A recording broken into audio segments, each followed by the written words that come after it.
Hi, I'm Dr. Kirstie Fleetwood-Mead. I'm a counselling psychologist, a coach, and an embodied movement and yoga facilitator. I'm the founder of the Yogi Psychologist, a practice here in Bristol and online. And today I'm going to talk to you a little bit about stress. So stress isn't actually the problem. It's how psychologically and emotionally resilient we are. That is to say, how easily we can adapt or bounce back when difficult or challenging things happen to us, and how well we can cope both in our mind and in our body. So stress can actually be a good thing in the short term. It can motivate us, it can help us achieve things, it can help with performance. However, there are lots of versions of bad stress or negative stress where it can start to have an impact on our emotional well-being, but also our physical well-being. So what are some of the common causes of stress? Well, there are so many individual causes of stress in our busy, fast-paced modern life, but some different causes of stress could be going through a significant life event, feeling really isolated, having a lot of responsibility and feeling very overwhelmed, feeling worried about something in particular. Maybe you don't feel like you're in meaningful work, or you're not in work at all.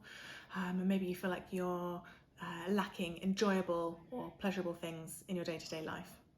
And of course, global events and the associated anxiety and uncertainty that comes with them, of course, are going to cause us stress as well. So stress can also be caused by feeling disconnected from our values. So what does that mean in practice? So if a client came to me and they said that they really valued having meaningful work, a good work-life balance and time to spend with family and friends, as well as things that they really enjoy in life, but actually when we unpack how their day, how their week looks on a regular basis, and notice that those values are not being lived in the way that they would really want them to be. So perhaps they're working very long hours and they have very little time to spend with their family, and when they are with their family, it doesn't feel like quality time because they're very stressed, they might be snappy or angry, for example. So not aligning with our values and not actually living our values is also a way that we might feel quite stressed. I work from a holistic mind-body approach. So I often see clients who might have been trying to manage their stress symptoms for a prolonged period of time, trying to ignore them, trying to push past them. And what happens is, when we initially start to feel stressed, we might notice a few whispers from our body, but we might not notice anything at all. And it might not be until we are really stressed and really overwhelmed that our body starts to give us really clear signals that we can't ignore. So what kinds of symptoms might we notice? Well, symptoms with stress are often experienced within our body.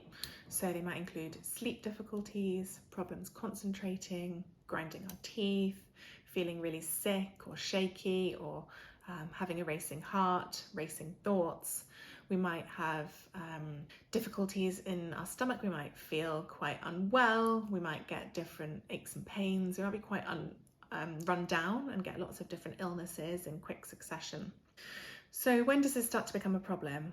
It's important to know that it's really normal to experience stress if it's in relation to a specific thing that's going on in your life. Of course, we're going to feel stressed and worried about things, but when stress starts to take over different areas of your life, when it starts to affect your functioning, your ability to manage things on a day-to-day basis, or when you feel like you've been feeling stressed for a really long period of time, then it might be time to see a therapist to support you. So how might a therapist help you? Well, for example, they might help you start to unpack your current difficulty, so starting to understand exactly what it is that has led you to feeling stressed and overwhelmed in this particular period of your life. They might start to help you build connections, understanding more about your patterns of relating to yourself and relating to other people, and how similar things might have happened in the past. It would also help you to identify and also to build on your strengths and your coping mechanisms, so you feel more able to cope with things in the future when life inevitably brings its ups and downs. They might help you to start to connect to your values and what's really important to you and what you really want more of or less of in your life. And they might help you connect to your body so that you can start to understand what feels really authentically you. Who are the people that make you feel most alive? What kinds of things do you really enjoy doing? And how can you create more of that, make more space for that in your life? So if you are ready to connect with a therapist, then you can find me, Dr. Kirstie Fleetwood-Mead, and other qualified professionals on Counselling Directory. You can also find me on social media or on my website, theyogiPsychologist.com.